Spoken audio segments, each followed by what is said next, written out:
Hello friends, मेरे last video में हम लोगों ने रेडियम ब्रोम डिस्कस किया था। ठीक है, उसका मैंने एक केस बताया था, बहुत डिटेल में वो केस है और साथ में फिर हमने उसके प्रिस्क्राइबिंग रूब्रिक क्या क्या आ सकते हैं और उसके रेट्रो रूब्रिक क्या आते हैं, इतना डिस्कस किया था। देन अभी ये जो वीडियो है उसमें हम डिस्कस करेंगे कि रेडियम ब्रोम और कहाँ कहाँ और क्या क्या रूब्रिक है उसकी, कहाँ हम पकड़ सकते हैं, और साथ में जो केस हमने डिस्कस किया था उसमें और क्या क्या मेडिसिन आ सकती है। क्योंकि कभी कभी ना क्लोज मेडिसिन जो होती है वो हमें हम मोस्टली कॉमन यूज़ कर लेते हैं, और ये जो हमें कम पता है, जिसको हम अच्छे से जानते नहीं, वो हमारे मिस हो जाती है। ठीक है, और पेशेंट को रिलीफ नहीं आता है। तो साथ साथ में हम क्लोज कमिंग मेडिसिन का भी डिफ्रेंशिएशन करेंगे। तो आई विल रिक्वेस्ट कि जिसने वो फर्स्ट केस वाला वीडियो नहीं देखा है, पहले आप वो देखिए, तो आपको रेडियम ब्रोमेटम बहुत अच्छे से समझ में आएगी, इजीली आप उसको अच्छे से रिलेट कर पाएंगे। ठीक है, तो शुरू करते हैं। बट शुरू करने से पहले मैं अपना ग्रेटिट्यूड देना चाहूँगी डॉक्टर SKD सर को, श्री कृष्ण डाफले सर को, जो मुंबई से हैं। उनसे मैंने ये मेडिसिन सीखी और मैं पेशेंट को दे पाई। सो थैंक यू सर, आपसे ये मुझे सीखने मिला। बट होता क्या है ना, एक्चुअली ऐसी जो कॉमन मेडिसिन नहीं है उसके हमें बहुत कम केसेस, जैसे मैंने भी बहुत कम केसेस देखे हैं, या मैंने सिर्फ 2 या 3 पेशेंट में मैंने दी है। ठीक है, तो उसके बारे में डेटा बहुत कम है। तो जितना मैं समझ पाई हूँ या जितना मुझे आता है इतना मैं आपसे शेयर कर रही हूँ। आगे हम जैसे जैसे और ज़्यादा केसेस देखेंगे तो और ज़्यादा इवॉल्व होगी। और ये जो मेडिसिन है ना, मुझे लगता है that is a very useful medicine in today's era. ठीक है, हमें लगता है यार इतनी अच्छी अच्छी कॉमन मेडिसिन से उसी को समझते हैं ना, उसी में प्रैक्टिस कर सकते हैं। Yes, it is right. लेकिन क्या होता है ना, जैसे टाइम चेंज होता है ना, ऐसे हमारा सब कुछ चेंज होते जाता है। ठीक है, पहले के टाइम पे ना तो इतनी बीमारियां थी, ना इतने ऑटोइम्यून डिसीज थे, ना कैंसर, PCOD, इनफर्टिलिटी, ये सब चीज़ें अब बहुत बढ़ गई है। In spite of so much good facility, मतलब एडवांस फैसिलिटी है, सब कुछ है, लेकिन फिर भी आपकी जो अभी की जो एरा है ना, जो टाइम चल रहा है, उसमें बहुत सारे नए नए डिसीज़ आ रहे हैं, नई नई चीज़ें आ रही हैं। तो लोग हेल्थ को लेके कॉन्शियस भी हो गए, लेकिन फिर भी वो स्ट्रेस इतना ज़्यादा हो गया है कि नई नई बीमारियां हो रही हैं। इसीलिए हमें नए अपने जो हमारी पढ़ाई है, जो हमारा साइंस है, उसमें भी नया क्या आ रहा है उसको भी अच्छे से समझने की कोशिश करनी चाहिए। Then we can give maximum result in our practice. ठीक है, तो रेडियम ब्रोम को थोड़ा सा डिस्कशन करते हैं। तो जैसे मैंने आपको केस डिस्कशन जो केस बताया था, उसे हमें एक चीज़ पता चली कि जैसे ये जो पर्सनालिटी होती है ना, वो जनरली उसकी नीड क्या है कि काम करना है, ऐसा नहीं कि उसको काम नहीं करना है। हमें कंप्लेनिंग लगेगा, लेकिन वो कहीं ना कहीं साथ में उसको वो क्लैरिटी भी है कि हाँ वो लोग भी कर रहे हैं, तो वो सामने वाले को भी समझती है, ऐसी पर्सनालिटी है। ठीक है, अभी इसका एक और रूब्रिक है, नेचर लव्स। ठीक है, तो ये जो है ना, इसी को समझना है। जो कंप्लेनिंग पर्सनालिटी और जो सेल्फिश पर्सनालिटी ना, वो नेचर लव में आपको नहीं मिलेगी।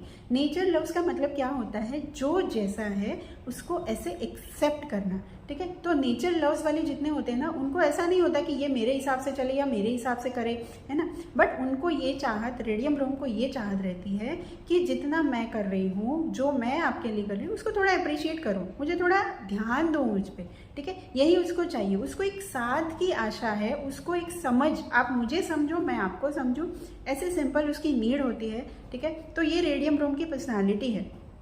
ठीक है, और साथ में है ना, ये लव फॉर चिल्ड्रन में भी है। तो इसको बच्चे या जो भी, जैसे चिल्ड्रन मतलब हम ये भी बोलते हैं ना, जो डिपेंडेंट है, जो कुछ अपने आप से नहीं कर पाते, तो उनको ये प्यार करती है, मतलब केयरिंग पर्सनालिटी भी है। इसको बच्चों से प्यार है, नेचर से प्यार है, नेचर में इसको अच्छा लगता है। एक रूब्रिक है हमारे पास, nature relax in nature needs to.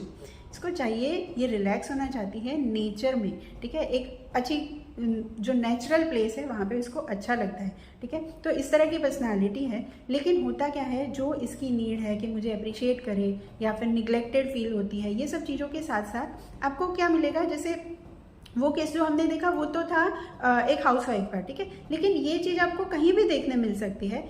For example कोई ऑफिस में वर्क कर रहा है, तो उसका जब उसको ऐसा लगता है कि यार काम तो कर रहा हूँ, लेकिन मुझे उस हिसाब से अप्रेजल नहीं मिल रहा है, या उस हिसाब से मेरी मीटिंग में मेरी बात नहीं हो रही है, मेरा नाम नहीं आ रहा है, तो ये सब चीज़ें भी पेशेंट को, अगर वो रेडियम ब्रोम है तो वो डिस्टर्ब करेगी। ठीक है, तो उसको ये लगता है जो मैं कर रहा हूँ वो थोड़ा लाइमलाइट में तो आए, मैं कर रहा हूँ वो दिखना तो चाहिए, वो नहीं है, लोगों का मुझ पर ध्यान नहीं है। ये चीज़ें रेडियम ब्रोम को डिस्टर्ब करती है। ठीक है, वहाँ से उसके और रूब्रिक्स आने लगते हैं। जैसे ये केस में बहुत सिंपल था, इसको हस्बैंड भी बहुत अंडरस्टैंडिंग था, तो डीपर लेवल पे नहीं गया, नहीं तो आगे जाके और कुछ रूब्रिक्स है, जैसे डिल्यूजन, क्रिटिसाइज, सीज।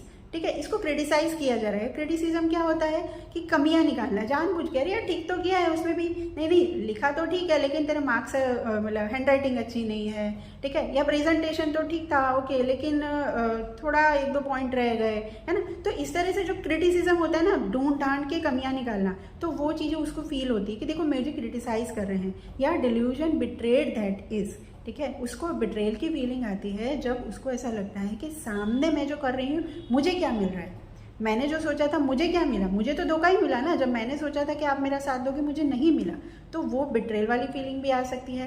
देन इसको ऐसा भी लगता है डिल्यूजन मिसअंडरस्टूड सी इज, ठीक है, तो ये बहुत कॉमनली फीमेल्स में बहुत बोलते हैं कि वो मुझे समझते ही नहीं, ठीक है, मुझे समझना, मिसअंडरस्टूड मतलब मैं जो कहना चाह रही हूँ आप समझ नहीं रहे हो, कुछ आप गलत मतलब निकाल रहे हो, दैट इज मिसअंडरस्टूड, ठीक है। तो ऐसी फीलिंग भी उसको आ रही है कि मुझे ऐसा नहीं चाहिए, बहुत तारीफ करो, जैसे ये पेशेंट ने भी बोला मुझे ऐसा नहीं चाहिए कि मुझे फूल दे, घूमने ले जाए या कैंडल लाइट डिनर, ये सब नहीं यार, पर घर में जब मैं बोल रही हूँ तो वो बात मेरी सुनो ना, तब मुझे आप आंसर क्यों नहीं करते हो, ठीक है। तो that is also delusion misunderstood कि यार इतनी चीज़ें समझनी चाहिए आपको पर आप नहीं समझ रहे हो, ठीक है।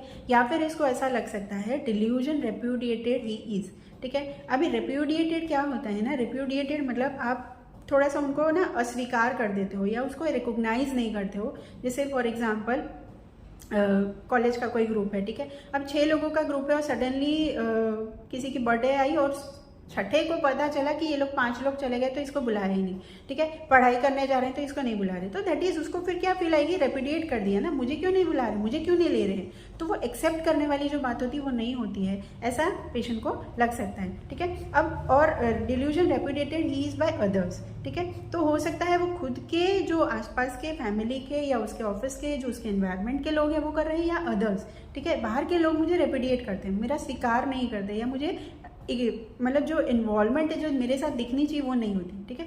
तो आप देखो घूम फिर के रेडियम ब्रोम की एनर्जी जो मैं समझ पाई हूँ उसको क्या होता है ना कि मेरे पे भी लाइमलाइट रहनी चाहिए।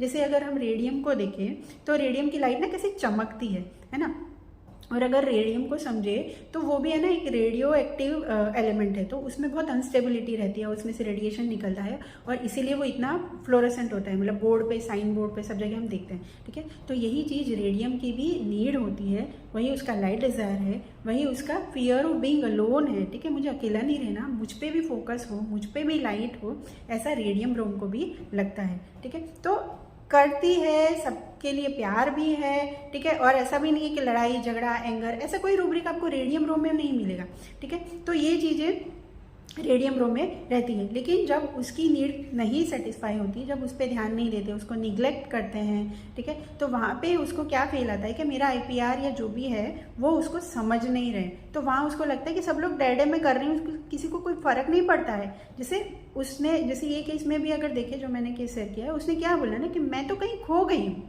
तो बाकी के सब लोग अपनी दुनिया में है, तो मैं दिख ही नहीं रही हूँ घर में, है ना। तो उसको क्या फील आ रहा है, डिल्यूजन डेड पर्सन सीज, सारे मर गए हैं, किसी को दिख नहीं रहा है कि मैं हूँ घर में, कोई देखो तो मुझे, जैसे डेड होता है उसका कोई रिएक्शन नहीं आता, ऐसे ही उसको लग रहा है कि आईपीआर का कहीं रिएक्शन ही नहीं आ रहा, मैं बोलती हूँ तो मुझे आंसर ही नहीं आ रहा, तो वहाँ उसको लगता है delusion dead person see is. और कभी कभी ऐसा होता है कि जहाँ उसको क्रिटिसाइज करते हैं या उसको रेपुडिएट करते हैं, ठीक है, तो तब उसको क्या लगता है कि अभी मुझे बोलेंगे, अभी जैसे निगलेक्ट कर देंगे, अगर मैंने कुछ बोला तो निगलेक्ट कर देंगे, लेकिन जब मेरी कोई काम करने का मैंने कुछ किया है तो फिर उसमें कमियां निकालते हैं, तो उसको क्या लगेगा, delusion injury about to receive injury, ठीक है, अभी मुझे कुछ बोलेंगे या अभी कुछ होगा। या फिर आप वैसे भी ले सकते हो, कोई दूसरे सेंस में भी हो सकता है कि जब पेशेंट को लगे कि मुझे कोई इंजुरी होने वाली है, वहाँ पे हम रेडियम ब्रोम सोच सकते हैं, ठीक है। और जो उसको बोलते रहते हैं ना उसको नॉइजेस लगता है, क्योंकि जो भी नॉइस मतलब क्या होता है, जो हमें पसंद नहीं है, तो वो नॉइसेस उसको लगता है, डिल्यूजन नॉइस हियरिंग नॉइसेस, सारी आवाज़ें उसको आती है कि देख तूने ये किया, तूने वो किया, तूने ये नहीं किया, ये नहीं किया, तो वो आवाज़ें उसको परेशान करती है, ठीक है।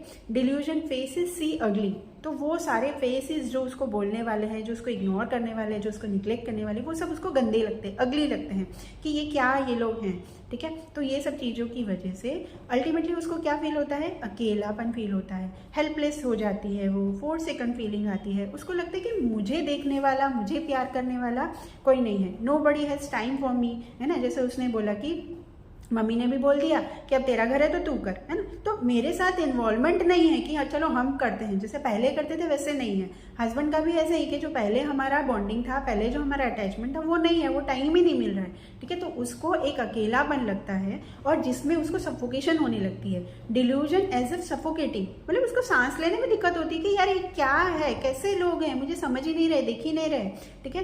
तो ये चीज़ें उसको आने लगती है, फिर उसकी वजह से उसका माइंड भी काम नहीं करता है, तो कॉन्सेंट्रेशन डिफिकल्ट, ठीक है। जो बंदा पहले बहुत ज़्यादा काम करता था, जैसे ये पेशेंट ने भी बोला कि अब काम करने का मन ही नहीं करता, क्या करूँ, कुछ समझ में ही नहीं आता, ठीक है। Both at the domestic level यानी घर के ऊपर और ऑफिशियल कामों में भी उसको ऐसा लगता है कि कुछ करना ही नहीं, अब करूँ क्या, है ना। तो फोकस नहीं कर पा रही, कॉन्सेंट्रेशन डिफिकल्ट हो जा रहा है, क्योंकि उसका ध्यान यही चीज़ों पे है कि कोई मुझे देख नहीं रहा है, कोई मुझे समझ नहीं रहा है, मेरी वैल्यू नहीं कर रहा है, ठीक है।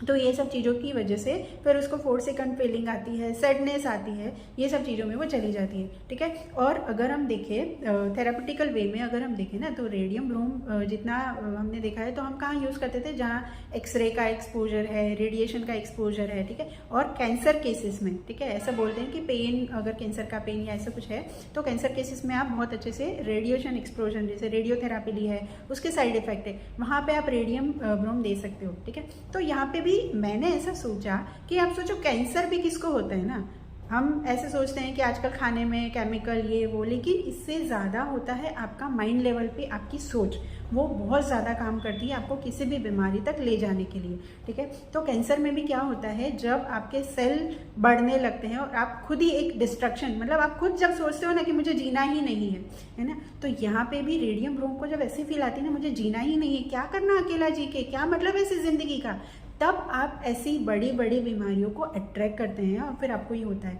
तो वैसा वर्सा देख सकते हैं, कैंसर केसेस में यूज़ होता है थेरापेटिक वे में, लेकिन ऐसे पेशेंट की जो वो लोनली हो जाते हैं, 4 सेकंड फीलिंग में जाते हैं, जब उनकी जीने की इच्छा खत्म हो जाती है, तो फिर उनको कैंसर हो सकता है, ठीक है। तो ये चीज़ें भी हमें माइंड में रखनी है। और इस चीज दूसरा जो रेडिएशन है, जो जैसे बुक्स में तो लिखा है एक्सरे और ये सब का रेडिएशन, लेकिन आजकल अगर हम देखें तो मोबाइल और लैपटॉप्स का कितना कॉमन हो गया, आजकल छोटे छोटे बच्चे मोबाइल लेके बैठे हैं, ठीक है। तो इसमें इतना रेडिएशन है जो हमें कभी कभी दिखाई नहीं देता है, और इसकी इफेक्ट बहुत आजकल अब देखने मिल गई है। मेंटल लेवल पे हमें बहुत बच्चे रेस्टलेस और ये सब, तो ये सब रेडिएशन की इफेक्ट है, ठीक है। तो ये सब चीज़ों को भी हमें समझना है। तो ये टुडेज एरा में ये बहुत काम की मेडिसिन है, ठीक है।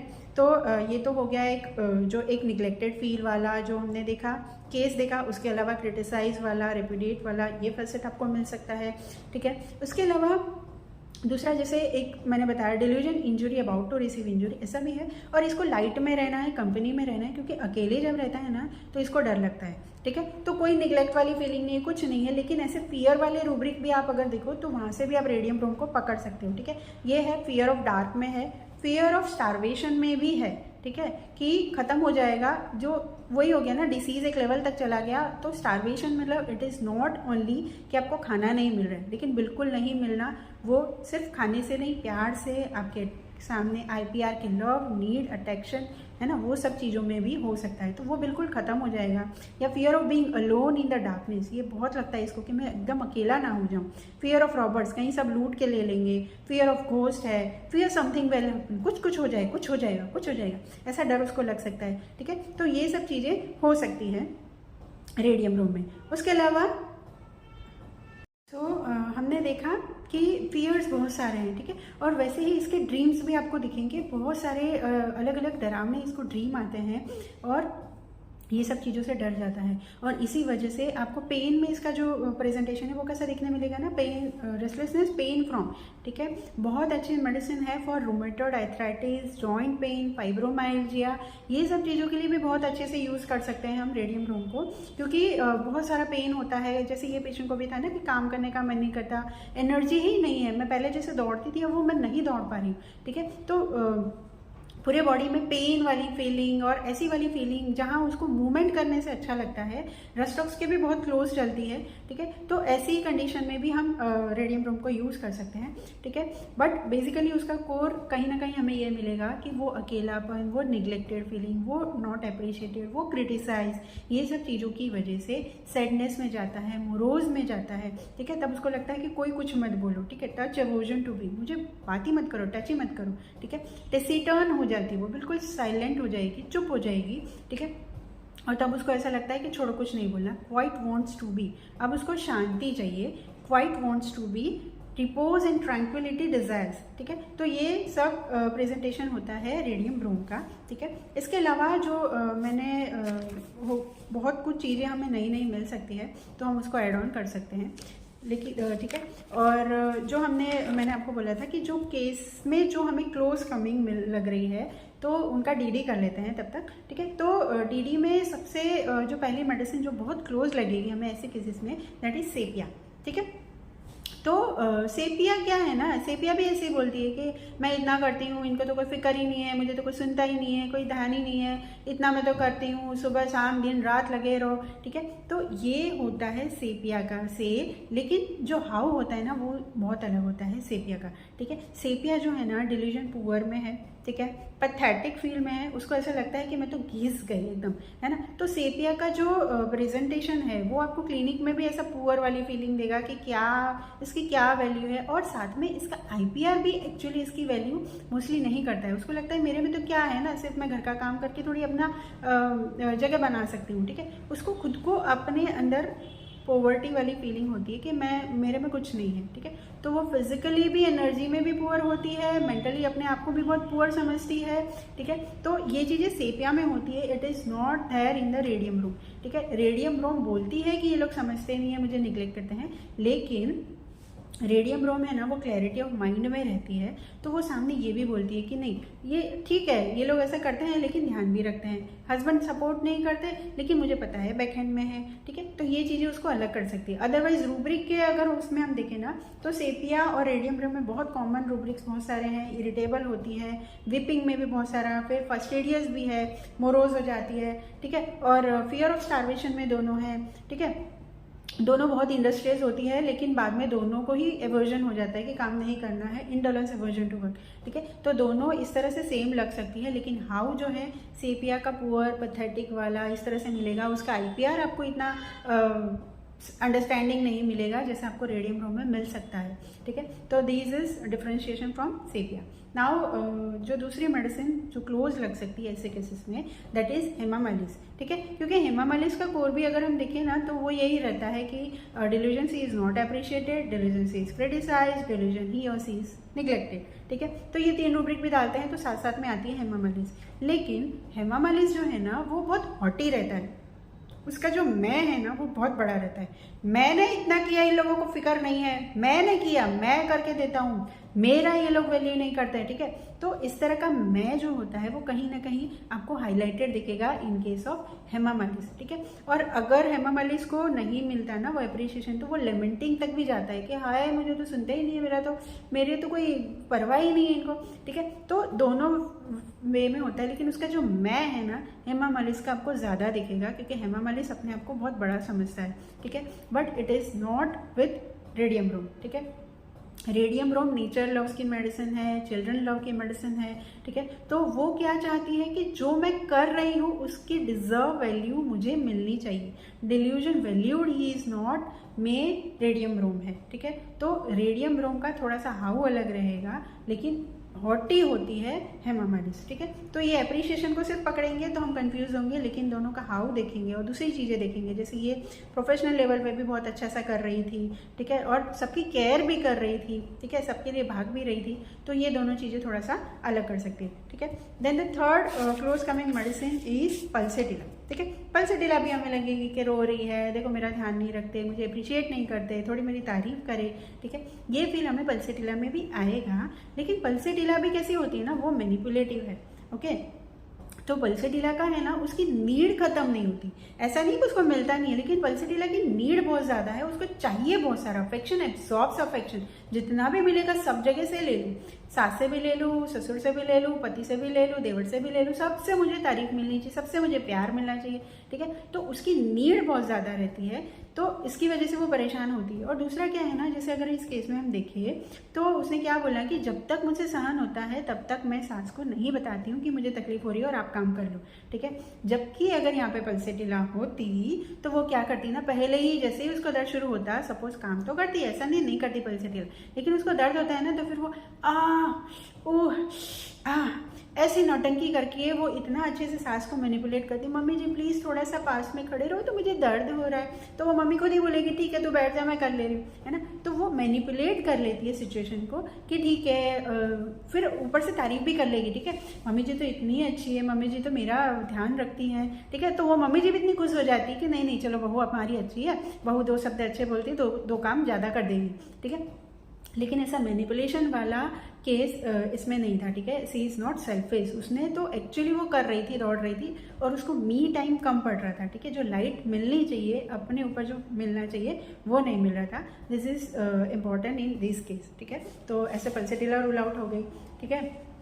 देन एक और मेडिसिन हम सोच सकते हैं कि इग्निशिया, ठीक है। क्योंकि जिस तरह से वो बोल रही थी ना कि मुझे पता है हस्बैंड वो टाइम नहीं दे पा रहे हैं, लेकिन मेरे साथ नहीं है, लेकिन मुझे पता है कि he is there in the back hand, ठीक है, या बच्चे के लिए भी या सबके लिए। तो हमें कहीं ना कहीं एक इग्निशिया वाली की नहीं, सोच समझ के काम करने वाली समझदार औरत है, ठीक है, वो फील हमें आएगी। लेकिन इग्निशिया जो है ना उसको अप्रिशिएशन की चाहत नहीं होती, उसको क्या लगता है ना कि ये तो मेरी ड्यूटी है, ठीक है, डिल्यूजन इज मैरिड, मतलब मेरी शादी हो गई तो ये घर का ध्यान रखना, ये परिवार का ध्यान रखना तो मेरी जिम्मेदारी है, ठीक है, तो मुझे तो करना ही है। तो उसको ये चीज़ें नहीं हट करती। उसको कब हट करता है, उसकी सेंसिटिविटी कहाँ होती है कि जब उसको करने के बाद भी बहुत ज़्यादा उसको परेशान किया जाता है या कुछ बोला जाता है, तो वहाँ वो इंडिग्नेशन में जाती है, मॉर्टिफिकेशन में जाती है, और एक लेवल के बाद इनजस्टिस कैन नॉट सपोर्ट में है, ठीक है, तो वो बोल भी देती है और डिफाइंड भी हो जाती है, तो वो लड़ भी सकती है इग्निशिया, ठीक है। तो यहाँ पे ऐसा कोई फैसेट मोरल्स वाला या ये सब चीज़ें मुझे नहीं दिखी,